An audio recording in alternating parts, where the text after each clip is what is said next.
Welcome, I'm Nina Gryphon, and this is the Astrology and Magic channel. Today we'll talk about the astrology of the second week of August, which ranges from August 3rd through the 9th. First off, I'd like to say thank you to all of my patrons. I appreciate all of your support. If you would like to become a patron and get access to these podcasts early, before the general public, you can go to patreon.com/Nina Gryphon. At the highest tier of the Patreon, you can also get access to my monthly Magical Elections ebook, which teaches you how and when to make astrological talismans. On August 6th, Mars enters Libra. Mars is in his detriment in Libra, and it's a sign ruled by Venus, which is the energetic opposite of the fiery and warlike Mars. In Libra, Mars fights through the arts of diplomacy and language, since Libra is an air sign or humane sign. In addition, Mars is now well separated from the conjunction to the South Node, which added malice to this already malefic planet. By itself, Mars in Libra is not an especially violent placement, since Libra is ruled by Venus and the exaltation of restrictive Saturn. This year might be a little different, though, because Mars will immediately, upon his entry into Libra,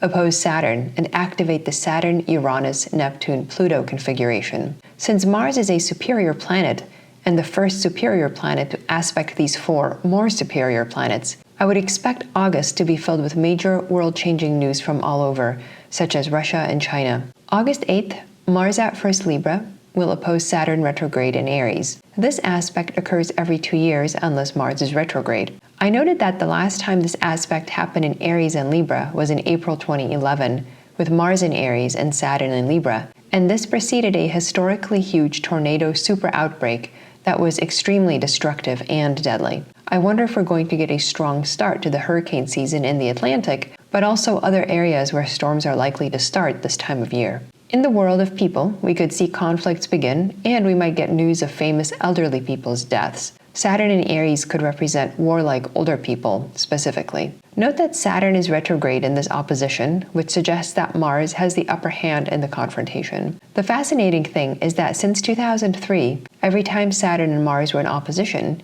Saturn was retrograde each time, and this pattern will continue until 2029. So we can say that we are in a very long period during which Saturn will be at a disadvantage when confronted by Mars directly. Mars can punch through the boundaries and norms set by Saturn, and Saturn is not well positioned to defend his territory. Interestingly, there was another long period like this spanning from 1966 to 1995, where each such opposition featured Saturn retrograde. Only during the short period between 1996 and 2002 did we get Saturn directly opposing Mars. It would seem that at least in recent decades, whenever Mars confronted Saturn, Saturn was unable to hold the line, and Mars's destruction of whatever Saturn set forth could occur unchecked. It was not a good time for enforcing boundaries, whether we view that as good or bad, and we are in another such period now. August 8th, Mars at 1 Libra trines Uranus in Gemini. This aspect creates activity and excitement and has to be read in context,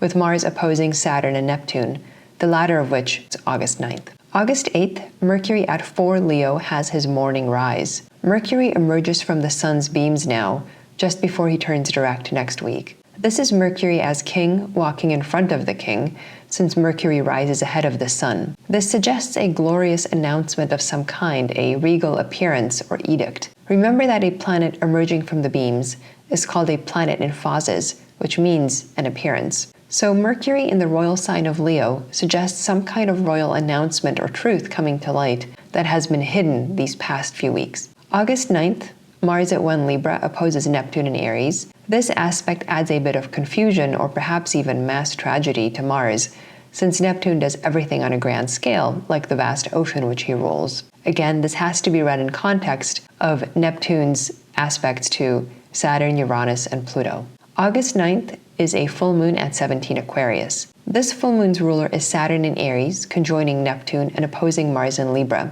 activating Uranus, Pluto, and that whole complex of planets. The theme for these 2 weeks will center around restrictions, prisons, borders, death, and people in the lowest strata of society, as well as the aged, all of which are ruled by Saturn, and conflict and confrontation among these, symbolized by Mars. The full moon as such brings things into full fruition and the highest apex of development. What is symbolized by the full moon is usually fully visible in the public eye, having reached a crest or maximum. The confrontation of Mars and Saturn is now at its fever pitch, and Mars carries the day due to his direct motion while Saturn is retrograde. One possible manifestation of this full moon pertains to the replaying of old Cold War fault lines, as the Mars-Saturn opposition slices right through the heart of Europe, where it is on the ascendant and descendant in the full moon chart, and with the United States involved as well, since in Washington, D.C., the opposition is immediately on the midheaven and icy house polarity. Thanks for watching. I'm Nina Gryphon, and this is the Astrology and Magic channel.